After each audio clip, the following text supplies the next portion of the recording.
I dealt with a diagnosis, and I never identified with it. I never said I have, because I believe in the power of words, and I was never going to identify that way. It was, breast cancer. I always believed we were energy, but I didn't alchemize that belief. I really didn't understand the words until the experience that I went through and really, really leaned into it. I used Eastern and Western medicine, wrote a book, came out completely transformed. I'm not the person before and after, not the same person at all. I connected with God in a way that I literally have God in my heart, in my body, sitting with me now.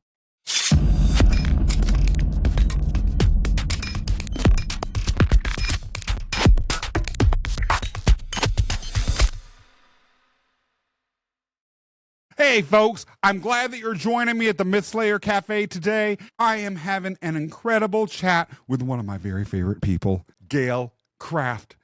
Gail, who are you? Tell us all about yourself. Hey there, Scott. How are you doing? I'm thrilled to be here. I'm not going to give you my little short elevator speech because I don't have one. I am an extremely complex person, as are you. And I want to show up in all of me, and I want you to show up in all of you. So I don't put me in a box, and I won't put you in a box. You figure out who I am based on this conversation. I absolutely love it. One of the frustrating things about bios, as you correctly point out, is that they put us inside the lines of whatever those words create. And particularly when it comes to the themes of this show, leadership, spirituality, personal and professional transformation, who we might have been, but more importantly, who we are to become, lines, boxes, limitations are truly destructive. And you've already been disruptive by answering that question in the way that you just did. And I mean disruptive in the best possible way. And Scott, that was my intention. Good. So wake up, everybody. This is going to be such fun. You done it, Gail. You done it. The focus of our conversation is going to be on a relatively obscure but important Greek hero named Philoctetes. Philoctetes was a warrior. And as he was traveling to battle with his comrades, he was on an island that was on the way to the ultimate destination and got bit by a serpent. This serpent happened to be venomous, and this venom caused Philoctetes to become very ill.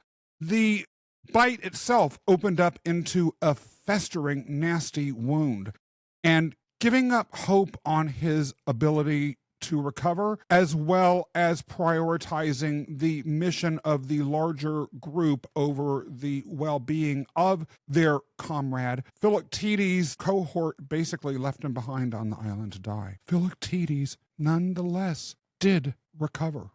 And that recovery against odds and in the face of abandonment goes as to some commonalities that you and me, Gail, have, and that many of the people who are watching this episode and who just live life for any period of time all have to face, that go as to not only leadership, the theme that we talked about a few minutes ago, but as I suspect we're going to discover in a lot more depth, true inner transformation. Gail, what does the story of Philoctetes raise within you? What do you think of when you hear it?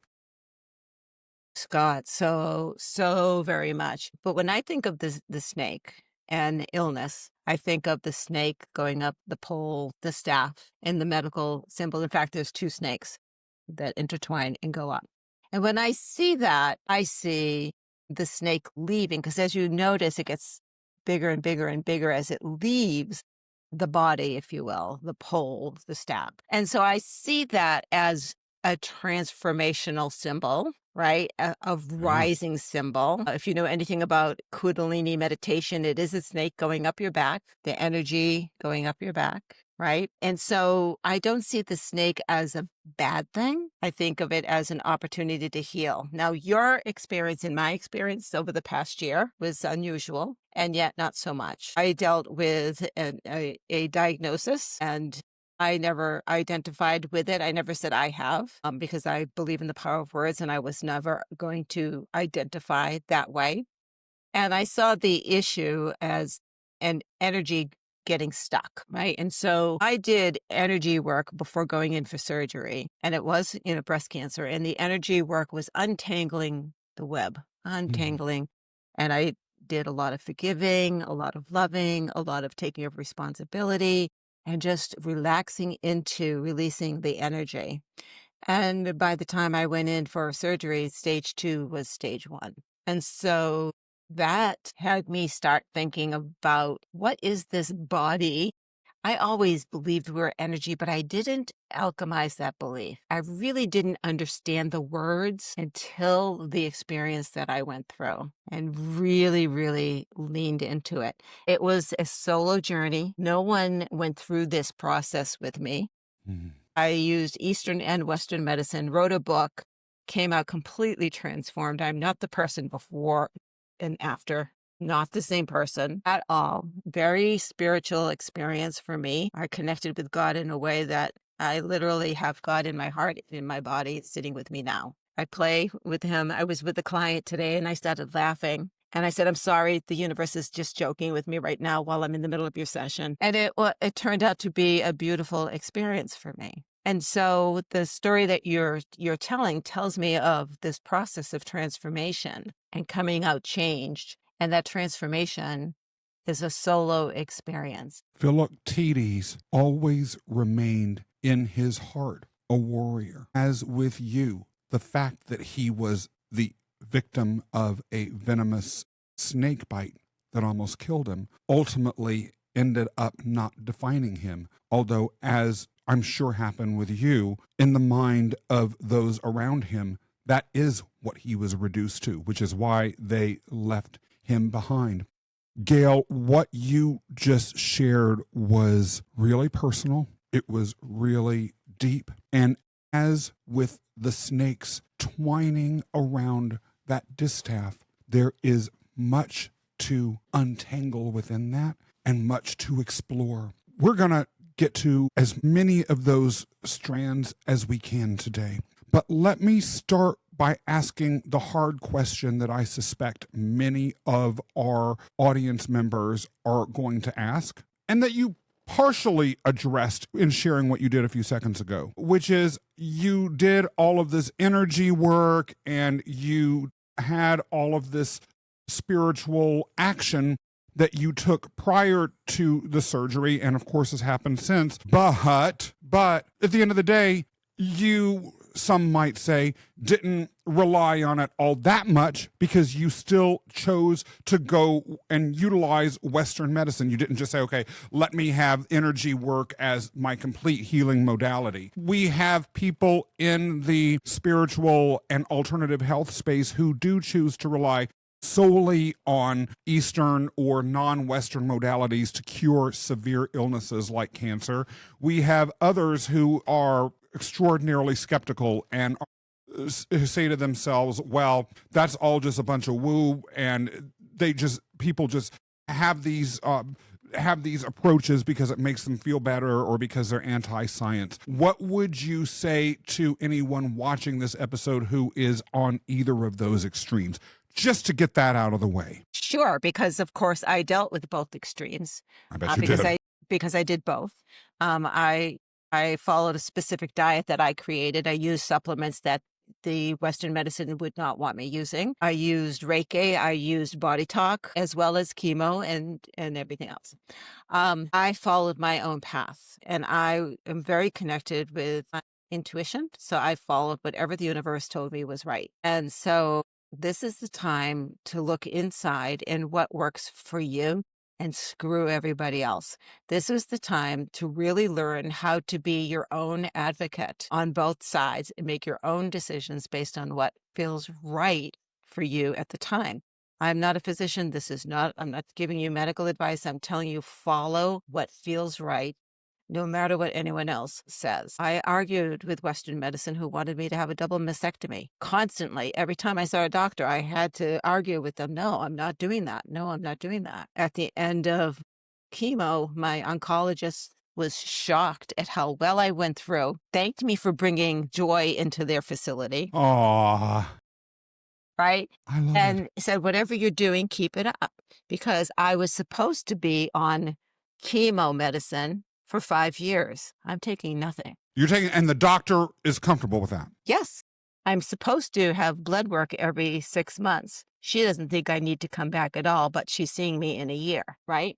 It's interesting because there are those who are the most empirical in their approach to the human experience, and particularly the vicissitudes of suffering and physical abnormalities or diseases that we might have, who would say, okay, well, that's not empirically backed up. And if it's not empirically backed up, that's a very dangerous and risky thing to do. And to make it clear right up front, again, neither you nor me nor this show itself are in any way attempting to provide medical advice, and we always recommend that people speak to a qualified healthcare practitioner before making any healthcare decisions. That's not just with regards to everything that you just said, but with regards to anything that is discussed on this show today at all.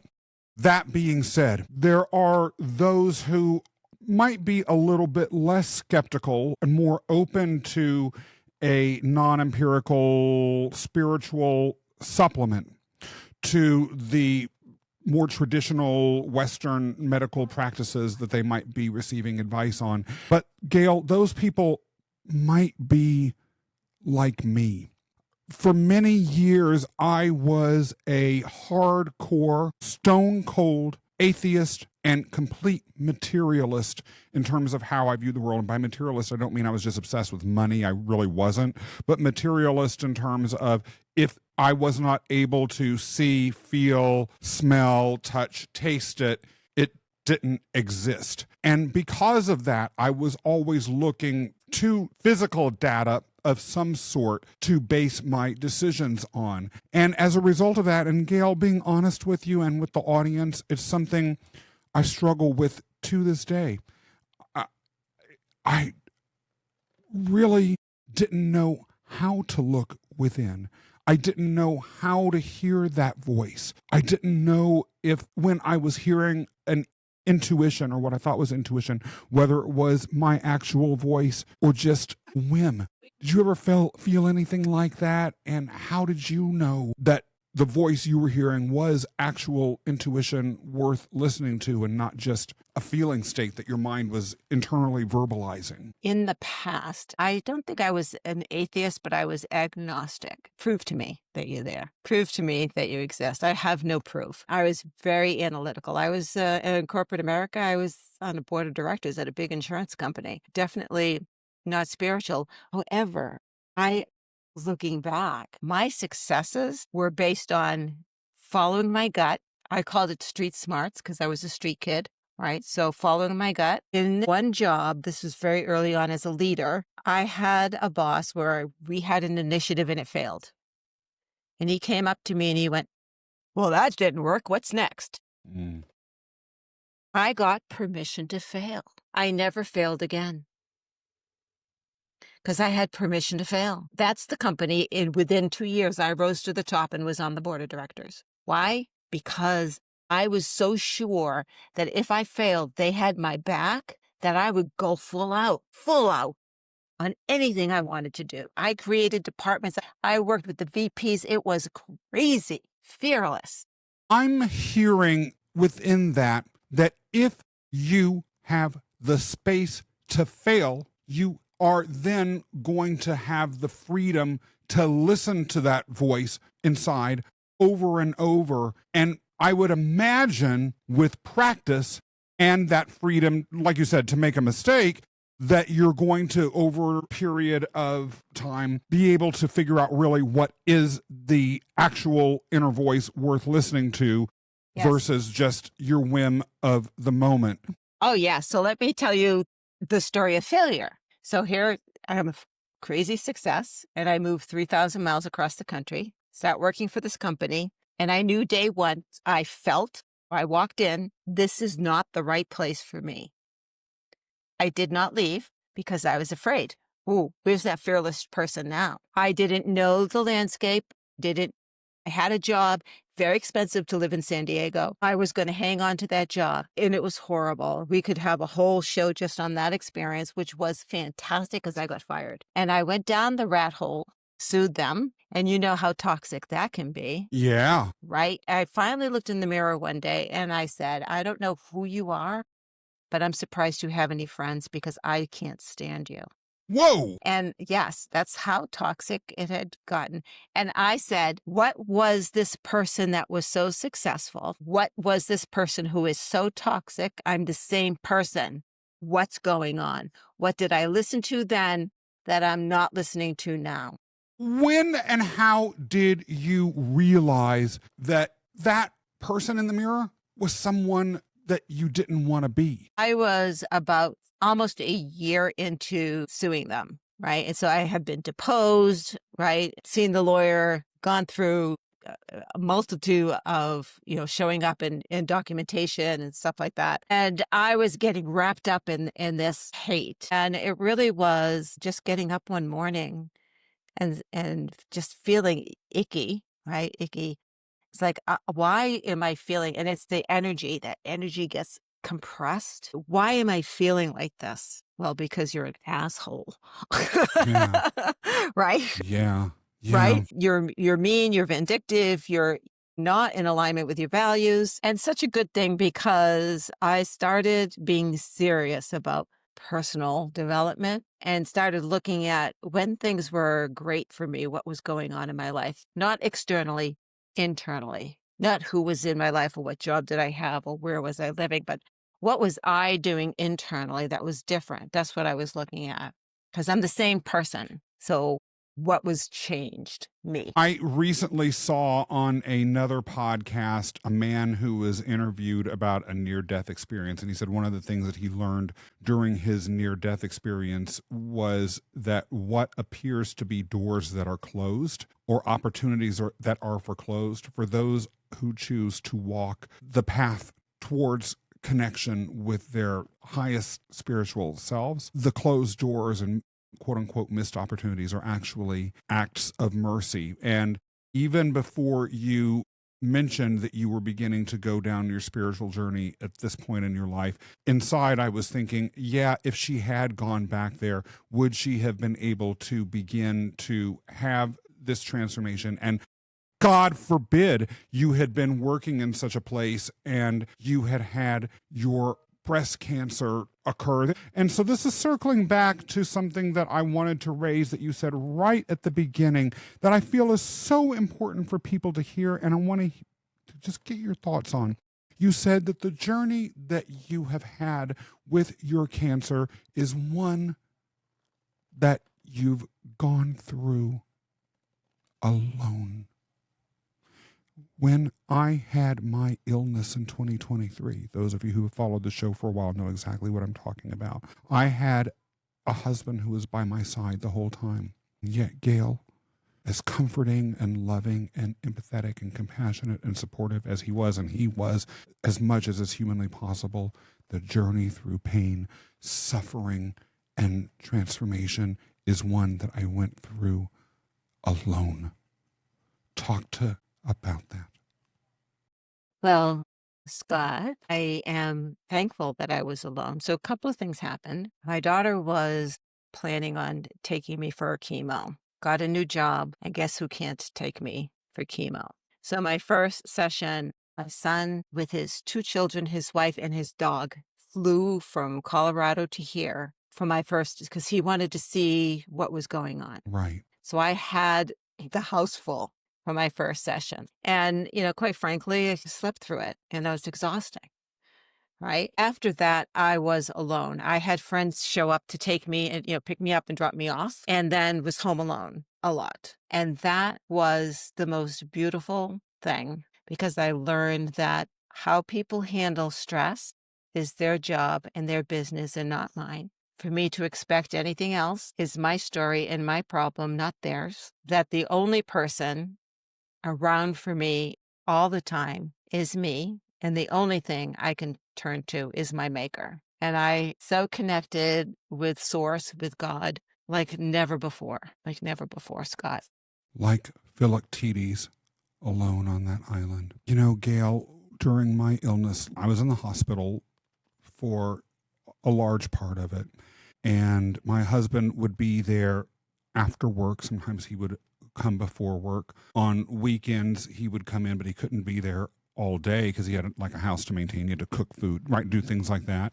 Mm-hmm. And so as with you, I wasn't completely alone during any given day, but every night I was alone. During the majority of the day when he was at work, I was alone. And you're right. You know, one of the most amazing things that happened to me was at night, there was an Orthodox Jewish man who was one of my roommates there. And the roommate that I had was very, very elderly. These younger men would come by his bed and sing these songs of prayer. They were wordless or not in any language that I understood. And a story I share with people a lot is that when they would sing these songs, the pain I had would go away. You know, I later found out that the purpose of these songs is to connect directly with the spirit. And as you're indicating, if I had had people around, if I hadn't been alone during that part of my journey, I would never have experienced that. It unlocked a part of my spirituality that it's like Pandora's box. You know, the box is open, it's out there. The bell can't be unrung. Talk to me a little bit about what your experience was, how you ended up turning to the source, and how you were able to, in the middle of all that you were going through, be able to do that and not get caught in self-absorption or self-pity or any of that sort of stuff. Well, Scott, the full story is in a book called Lessons from Hell. Mm-hmm.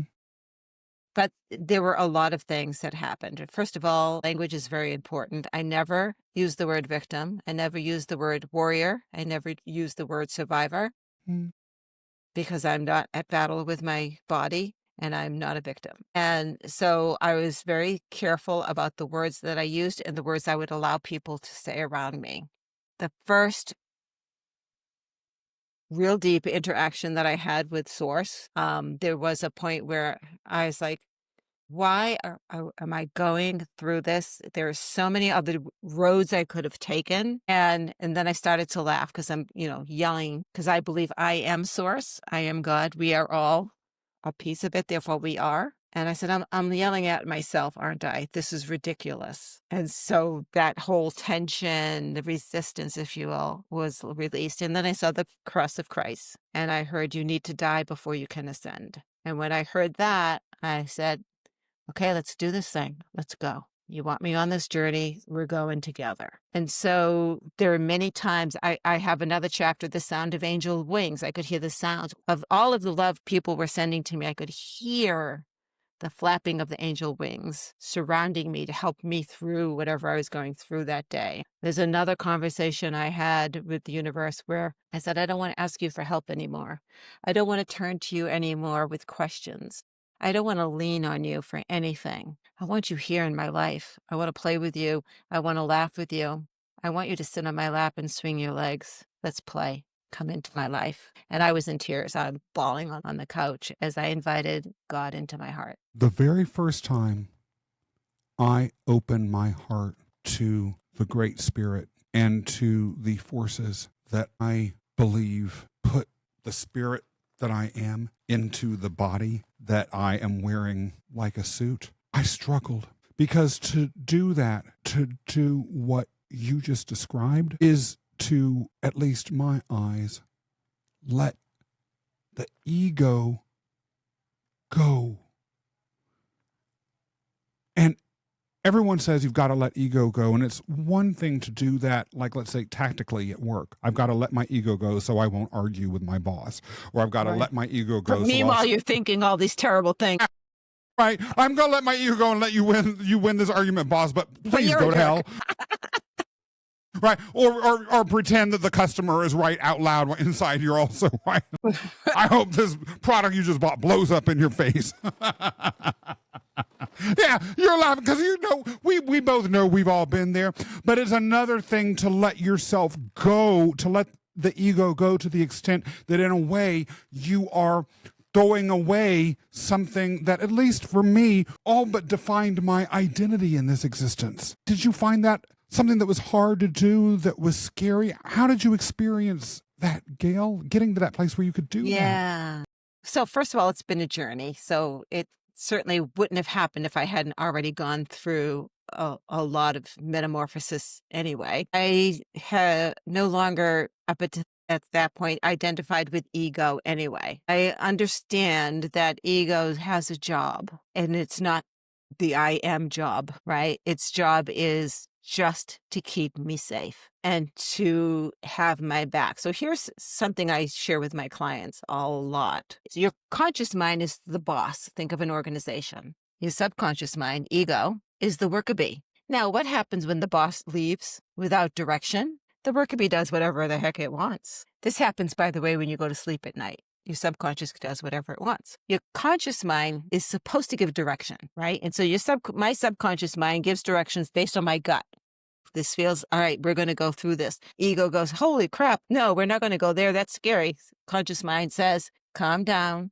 Thank you very much for that information. We're going forward anyway. And I'm taking the step. What happens is the subconscious mind then becomes your biggest supporter, because that's its job when it's not protecting you. So now I've already solved that ego, conscious, subconscious battle problem. I'd already gone through that metamorphosis when I went through that part of my journey, and already gone through that. And I'll tell the story. When my sister called me a witch, I have spent many, many, many, many years removing the blocks. I call them the bricks of the wall that I built in my life. And there was a brick that I didn't know what it was. I couldn't move it. And so when I went to sleep one night, my conscious mind told my subconscious mind, we got this brick here, and I need to know the story of the brick so I can let it go. It won't go, and I'm done. So you go check out my body, which holds all my information. You go find the story and let me know. So I woke up the next morning with a flash. By the way, this was my first abandonment issue. I'm like, oh, that's interesting. Okay, so I went through a forgiveness. I went to visit my sister. Now, my sisters are way older than me, at least 10 to 20 years older than me. Mom tried to abort me and failed, huh? And she looked at me, she goes, how the hell did you know that? I said, well, I asked my subconscious mind to find out what this brick was that wouldn't move. And that's what I came up with. So I have forgiven her. Her and I've had that conversation, spiritually. But I just wanted to confirm. And she said, you're a goddamn witch. Whoa! We all can do it. We all can do it. It's not mystical. Did it just come to you in a flash? Or was it like a creeping sort of thing, like the thought came into your mind and it wouldn't go away, and gradually you were like, it's stuck in my mind, I have to find out about this? Like, so everybody's different. Some people have dreams, but for me, it was a flash. I woke up and went, whoa. So it was a flash of knowing. Right. And by then I was not questioning my intuition. I wasn't questioning those thoughts anymore. I was like, okay. And for years, Scott, I have followed my intuition. I would say for at least the last 6 years, I follow my intuition without question. If I am someone, like let's say I'm a partner at a law firm, or someone who's about to become a partner at a law firm, or at an accounting firm, or something else like that, or an insurance company. And I'm watching this and I'm listening to this and I'm thinking, I'm not going where I want to go. I'm like Gail. I see myself gradually transforming from Aphrodite into Medusa inside. I'm Kuan Yin. Look her up. Right. And I don't want to turn everyone around me into stone. And I don't want to turn into stone myself and have everyone cheering when my head gets cut off. Maybe I need to step into connection with my own intuition, but will it take me getting cancer or having some horrible illness for this to happen? And how do I take this into my job? What would you say to someone thinking all this? I would say the best gift that you can give to yourself is to find yourself. So, of course, learn to trust yourself. I have a story to share with you of a gentleman that I'm friendly with. He's from Colorado. I connected with him this year on my road trip, and we went for coffee, and he says, yeah, last year I closed my business and opened up a new one. I just woke up one morning and Source told me to stop doing what I'm doing and to do this new thing. My wife was having a heart attack. I mean, multi-million-dollar business. My coworkers, my partners wanted to sue me. He said it cost me money to get out of it. He said, but Gail, we're making so much money. This is going to be a multi-billion-dollar company, this thing I started. And my wife was ready to leave me because she was so afraid of what I was about to do. But Source told me to do it, so I did. You have to be open to it, I'm hearing. You have to be willing to listen. I almost am hearing embedded within what you're saying, Gail. In order for Source to speak to you, you have to at least be willing to be curious about and or open to exploring the fact that Source exists and can and will speak to you. It does all the time. We just don't listen. We ignore it. I mean, how many times have you had a gut feeling that something wasn't going to work, but you went forward anyway, and then you went, I knew this wasn't, this was going to be a bad idea. How many of us have done that? And the Source is sitting there going, well, how loud do I have to speak to you for you to listen? I've been yelling at you, right? It is amazing. Once I began to have more conversations with people who were in what I call the conscious leadership space, the more stories like that of your friend I began to hear. And after a while, the empirical part of me is like, okay, I am not capable intellectually or from a work habits perspective or dispositionally aggregating large data sets on these sorts of stories, nor would I even know what to do with such data. If I had it, then I'm sure Source would not help me in that respect, because Source knows that ain't what I'm here to do. That's not the gift. But you hear it enough after a while that you're like, everyone can't be like. I met a woman once through networking who literally had a similar sort of thing. She woke up one morning. She said she conceived of Source as God. She said, God told me I needed to move to a town in the Midwest, and she named this town. And she had a job and a career. As your friend said, everyone thought she was crazy. She quit. She moved to this town. She didn't know why, but she trusted this voice, and she had no idea what she was meant to be there for. She quickly found out that this town was the center of major sex trafficking rings. And she quite quickly got into a circle of people that were doing something about that and needed her skills. Right? Like hearing that story from you, hearing stories like this. Oh, who am I to say everyone's just making it up? That synchronicity, spooky happenings at a distance. I mean, it's documented, it's real, it's been scientifically tested. Quantum physics is going to prove that what we consider woo is actually just fact that we don't understand. Do you feel, Gail, that, and I'll confess, I felt this fear myself, that the Source has knocked on my door so many times, and due to ego or inability to perceive or a whole host of other issues, I've chosen not to respond.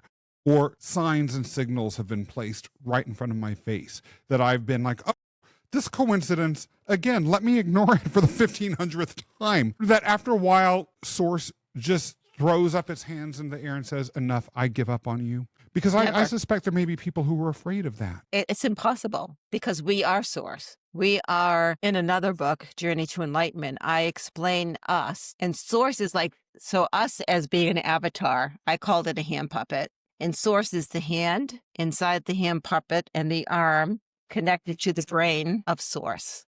The only difference is the hand puppet doesn't have free will. We were given free will, right, to make choices. And so the brain can say to the hand puppet, go to the left, and the hand puppet can say, but there's chocolate ice cream on the right. And so it's going to say, yeah, but there's $1 million on the left. And the hand puppet says, yeah, but I like chocolate ice cream. Right? And then what we think is important is just, it's all immaterial. It's all just so immaterial. I think that is something that I'm seeing the younger, and I mean very young generation, being very aware of, because the parents that I'm seeing today are trying not to knock out the magic that children are born with. I have a friend he's 5, has a 5-year-old, and he started singing to her the song that her grandmother, his great-grandmother, sang to her. Just out of the blue? And she said, where did you learn that song? And he said, Grammy sits in the rocking chair every night and sings to me. She was gone now because I'm safe, but she, for a long time, would sing to me. And he's adopted, by the way. Wow. Right? And in his adoption, he said to his now mom, I was waiting for you. I came just for you. You know, that is an interesting story, just as a personal side, being adopted myself, right? When people talk about things like, well, I chose the life that I was going to live, or I chose my parents, or I was with a group of other souls that helped me select who my parents would be, I've always felt a little bit alienated. I was like, well, who did I choose? My biological mother, who I was with for a grand total of, I don't know, however many days after I was born, if even that long? Or my adoptive parents, who are who might have been rando. And I'm hearing with that sort of story, and it's not the first story I've heard like that the capacity of us each to pick the life circumstances once we understand our true connection to source is more complex and more well thought out than we might at first blush be willing to acknowledge or even imagine. And with that, I turn to one final subject of conversation, which is, to what extent do you, as an embodiment of a fractal of source, believe that the cancer that you had was something that you had, from a spiritual perspective, free will in at all? So, Scott, I think it was destined. I'll give you two stories. One, when I was I even 20? At a very young age, I used to go to a card reader who was very, very connected. And so she's playing with the cards, and she looked at me and she went, you are going to have an illness, you're not going to die, that will bring your children together later on in life. And I'm like, yeah, okay. And never thought about it again. Then What? 2 years ago, now, a friend of ours, Franco, said, they're telling me that you're going to have a death experience. You're not going to die. You're going to have a death experience, and you'll come out with the Christ energy. So the day that I walked in for the first breast exam, there were no lumps, no bumps, no nothing. There was no indication that there was a problem. But when I walked in for the mammogram, I went, oh, shit. Remembering Franco. And then in the middle of this, remembering that first reading I had when I was like 20. Your energy has shifted. You have moved into a different spiritual place. Gail, what does that feel like for those who are hearing all of this or watching all of this and can't even comprehend from an experiential perspective what that would be? Yeah. So one of the things that I mentioned to Franco, because he and I just recently did a podcast, that what is up here, but doesn't have language like we do, and to bring it into my mind and create a picture and then create words diminishes the experience. So any words I put to it are not full enough to explain, right? But there's a sense of love that doesn't require me being loved back. There's a sense of being that doesn't require me being connected. There's a sense of connection that doesn't require me being. And there's sometimes a surrealism to this body that when I feel how much this is not really who I am. And by the way, I knew as a child, we all know we forget. At some point in our life, we forget. And our journey is to remember. It is interesting. As I recovered from my illness, and I worked with a spiritual guide to help me come to grips with everything that happened, memories of revelations or understandings that I would have about my own future from childhood did resurface.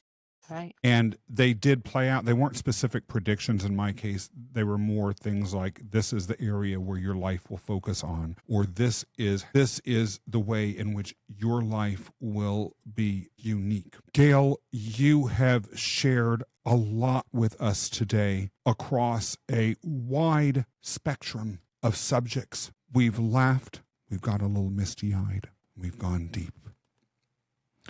If there is one takeaway that I will carry with me through all of this, it is thinking about when I enter into a new professional situation and it feels bad, the importance of letting myself feel that badness. Feel the feels.